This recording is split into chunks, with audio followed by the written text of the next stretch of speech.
بڑی عجیب کہانیاں لکھی ہیں۔ فرماتے ہیں کہ سلطان محمود ایک نیک بادشاہ تھا، اس کے پاس ایک دیہاتی نوجوان آ گیا، اس کا تعلق دیہات سے تھا، تعلیم بھی نہیں تھی، کچھ ایسی تربیت بھی نہیں تھی، مگر بادشاہ کے دربار میں آ کے جب خدمت پہ لگا تو اس نے اتنی اچھی خدمت کرنی شروع کی کہ تھوڑے دنوں میں بادشاہ کی آنکھوں میں بڑا درجہ پا گیا، بادشاہ نے اپنے مقرب بندوں میں شامل کر لیا۔ اب جو پہلے سے مقربین تھے نا وہ بہت جیلس ہوتے تھے، ہم بڑے خاندانوں والے اور بڑی عقل سمجھ والے، تعلیم والے، ہم بادشاہ کے مشیر تھے، یہ کل کا نوجوان پتہ نہیں کہاں سے آ گیا دیہات سے اٹھ کے کہ بادشاہ کی اس کے اوپر بڑی خاص نظر پڑتی ہے۔ چنانچہ انہوں نے پروگرام بنایا کہ ہم بادشاہ سے موقع ملنے پہ بات کریں گے۔ انہوں نے بات کی کہ بادشاہ سلامت، جو محبت کی نظر اس کی طرف اٹھتی ہے وہ ہمارے اوپر نہیں اٹھتی، حسب میں ہم اچھے، نسب میں ہم اچھے، مال میں ہم اچھے، عقل میں ہم اچھے، لیکن محبت کی نظر اس کو جو مل گئی وہ ہمیں نہیں مل رہی۔ تو بادشاہ نے کہا کہ اچھا، میں کسی موقع پہ اس کا جواب دوں گا۔ اب بادشاہ نے کیا کیا کہ ایک پھل منگوایا جو بہت کڑوا تھا، کاشیں بنوائیں اور کاشیں ان سب لوگوں میں تقسیم کر دیں جو اعتراض کرنے والے تھے، اور ایاز بھی وہیں بیٹھا تھا، تو جس جس کو وہ کاش ملی اس نے منہ میں ڈالا تھو تھو۔ بادشاہ سلامت بڑا بہت کڑوا، توبہ توبہ بہت کڑوا، سب نے اپنے منہ سے وہ پھل نکال دیا اور کہا کہ بادشاہ سلامت یہ بہت کڑوا ہے۔ تو بادشاہ نے جب ایاز کو دیکھا تو وہ مزے سے کھا رہا تھا، تو بادشاہ نے اس سے پوچھا کہ ایاز یہ کاش میٹھی ہے جو اتنے مزے سے کھا رہے ہو؟ اس نے کہا بادشاہ سلامت ہے تو کڑوی، کھاتے کیوں جا رہے ہو؟ اس نے کہا بادشاہ سلامت میرے دل میں یہ بات آئی کہ جس بادشاہ کے ہاتھوں سے میں زندگی بھر میٹھی چیزیں لے کے کھاتا رہا، اگر آج مجھے کڑوی بھی مل گئی تو میں اس کو واپس کیسے کروں؟ عمر بھر میٹھی چیزیں لے کے کھاتا رہا، آج کڑوی بھی مل گئی تو واپس کیسے کروں؟ کاش کہ یہ چیز ہمارے اندر آ جاتی کہ جس پروردگار کی نعمتوں سے ساری زندگی ہم انجوائے کرتے رہتے ہیں، اگر کبھی کوئی اس کی طرف سے آزمائش کی گھڑی بھی آ جائے تو ہم پھر شکوہ کیوں کرتے ہیں؟ اب بادشاہ نے سوچا کہ بھائی یہ لوگ جو بہت اعتراض کرنے والے تھے نا، ان کے سامنے کوئی اور ایسا ہیلا کرنا چاہیے کہ ذرا ان کو بات سمجھ میں آ جائے۔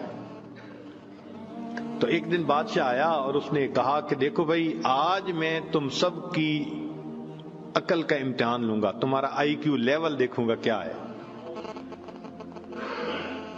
اور میں دیکھتا ہوں کہ کون اس میں پاس ہوتا ہے۔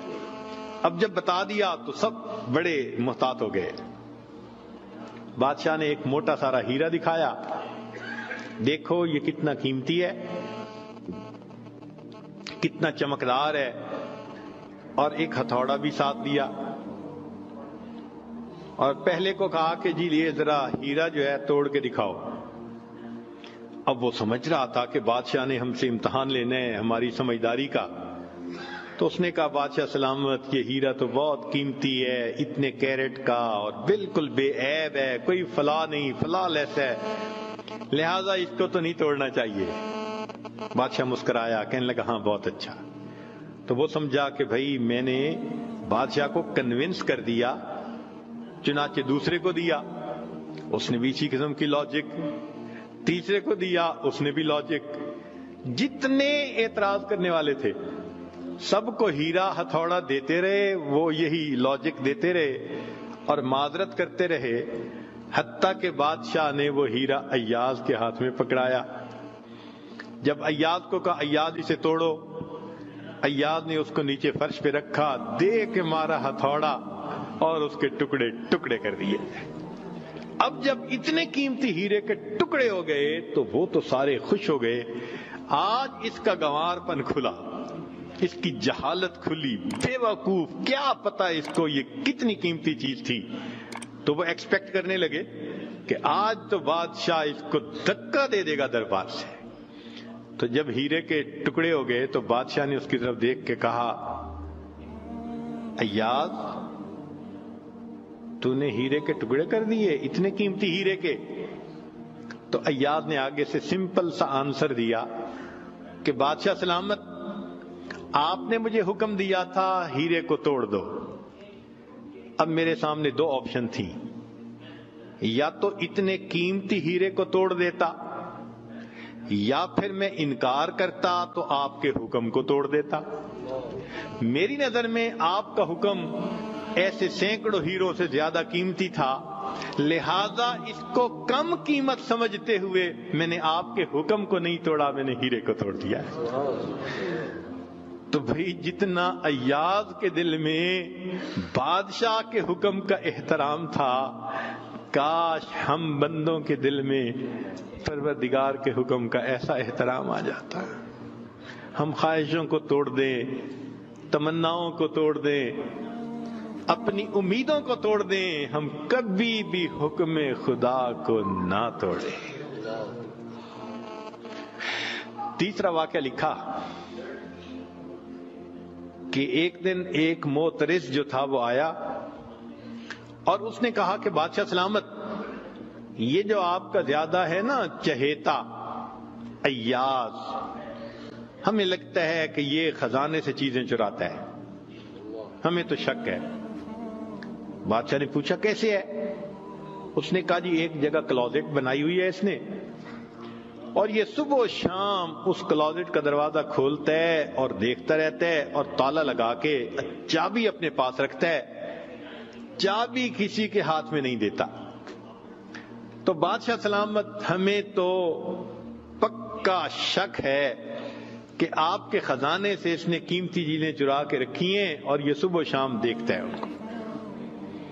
بادشاہ نے اسی وقت ایاز کو بلوا لیا، لوگوں کے سامنے پوچھا، ایاز تمہاری کوئی کلوزٹ ہے ایسی؟ جی۔ تالا لگا کے رکھتے ہو؟ جی۔ صبح شام کھول کے دیکھتے بھی ہو؟ جی۔ لاؤ چابی اس کی۔ ایاز نے چابی نکال کے دے دی۔ بادشاہ نے ایک آدمی کو بھیجا کہ جاؤ اور کلوزٹ میں جو کچھ پڑا ہے سب اٹھا کے یہ کہ لے کے آؤ۔ اب جب وہ گیا تو ایاز تو مطمئن کھڑا رہا، مگر موترزین بڑے خوش ہوئے، آج پکڑا گیا، آج سمجھ لگے گی بادشاہ کو یہ کیسا بددیانت انسان۔ تھوڑی دیر گزری تو جو گیا تھا وہ تالا کھول کے کیا دیکھتا ہے کہ اس میں ایک پرانا سا لباس ہے اور ایک پرانا سا جوتا رکھا ہوا اور کچھ بھی نہیں۔ بڑا حیران ہوا، اس کو یہ صبح بھی دیکھتا ہے شام بھی دیکھتا ہے۔ وہ اس کو لے کے بادشاہ کے پاس آیا۔ بادشاہ سلامت، کلوزٹ میں یہ دو چیزیں تھیں۔ بادشاہ نے کہا ایاز بس یہی کچھ تھا؟ جی یہی تھا۔ ایاز یہ تو اتنی قیمتی نہیں کہ تم ان کو تالے میں رکھو اور صبح شام اس کو جا کے دیکھو۔ ایاز نے کہا کہ بادشاہ سلامت میرے لیے قیمتی ہے۔ پوچھا کیوں؟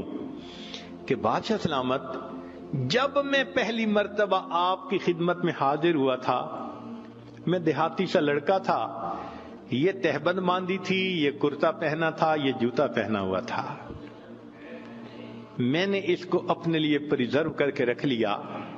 اب روز صبح اور شام میں دروازہ کھولتا ہوں، اپنے نفس کو مخاطب کر کے کہتا ہوں ایاز بادشاہ کے احسانات کو مت بھولنا، تمہیں جو اس نے رتبہ دیا تمہاری اوقات تو یہ تھی، تمہاری اوقات یہ تھی۔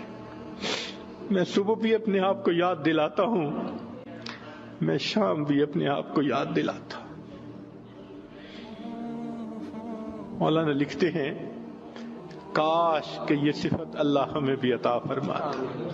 ہم بھی اپنے ابتدا کو دیکھتے، کیا حال تھا، کیا ہماری اوقات تھی، اور آج اللہ نے اپنی رحمتوں سے، نعمتوں سے، برکتوں سے کس طرح ہمیں مالا مال کر دیا. ہم بھی اپنی بنیاد کو یاد رکھتے ہیں.